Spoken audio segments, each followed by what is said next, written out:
किसी को मियां तिया या पाकिस्तानी कहना गलत और आपत्तिजनक हो सकता है, लेकिन ये अपराध नहीं।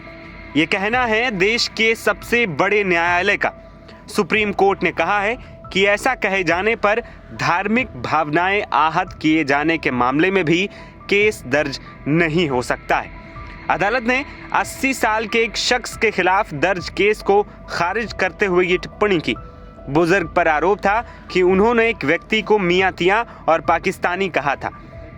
इससे उसकी धार्मिक भावनाएं आहत हुई थी और इसी मामले में उनके खिलाफ केस दर्ज किया गया था। लेकिन उस केस को जस्टिस बीवी नगरत्ना और जस्टिस सतीश चंद्र शर्मा की बेंच ने खारिज कर दिया। कोर्ट के इस फैसले को काफी अहम माना जा रहा है। दरअसल बुजुर्ग के खिलाफ सेक्शन 298 यानी कि धार्मिक भावनाएं आहत करना, सेक्शन 504 यानी कि जानबूझकर किसी को अपमानित करना, सेक्शन 506 यानी कि आपराधिक साजिश, सेक्शन 353 यानी कि सरकारी कर्मचारी से बदसलूकी जैसी धाराओं में केस दर्ज किया गया था। बुजुर्ग के खिलाफ पुलिस ने भी जांच की और उसके बाद चार्जशीट भी दाखिल की। यह मामला जुलाई 2021 का बताया जा रहा है। वहीं जब बुजुर्ग को सेशन कोर्ट से राहत नहीं मिली, तब उसने हाई कोर्ट में अपील दायर की, लेकिन वहां भी उसे राहत नहीं मिली। इसके बाद मामले की सुनवाई सुप्रीम कोर्ट में हुई।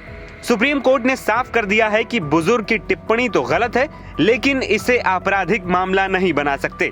ये मामला इसलिए भी सुर्खियों में है क्योंकि अब ये अन्य केसों के लिए नजीर भी बन सकता है।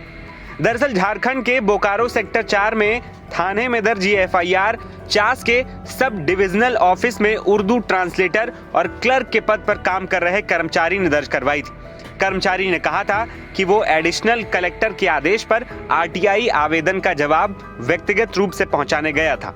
आरोपी ने बहुत बहस करने के बाद दस्तावेज स्वीकार किए। इस दौरान उसने धर्म आधारित टिप्पणी कर उसे अपमानित किया और भड़काने की कोशिश की। सुप्रीम कोर्ट ने कहा कि इसमें कोई संदेह नहीं कि किसी को मियां तिया या पाकिस्तानी कहकर अपमानित करना असभ्यता है, लेकिन ये धारा 298 यानी कि धार्मिक भावना को चोट पहुंचाने की नीयत से कुछ कहना की श्रेणी में नहीं आएगा। झारखंड के बोकारो के रहने वाले याचिकाकर्ता को जिस केस में राहत मिली है, उसे 2020 में एक मुस्लिम सरकारी कर्मचारी ने दर्ज करवाया था। वहीं सुप्रीम कोर्ट ने कहा कि इस मामले में बल प्रयोग या शांति भंग जैसी कोई बात सामने नहीं आती है। जहां तक मियां तिया कहकर अपमान की बात है, उसके आधार पर भी धारा 298 लगाना सही नहीं था। एनबीटी ऑनलाइन की रिपोर्ट।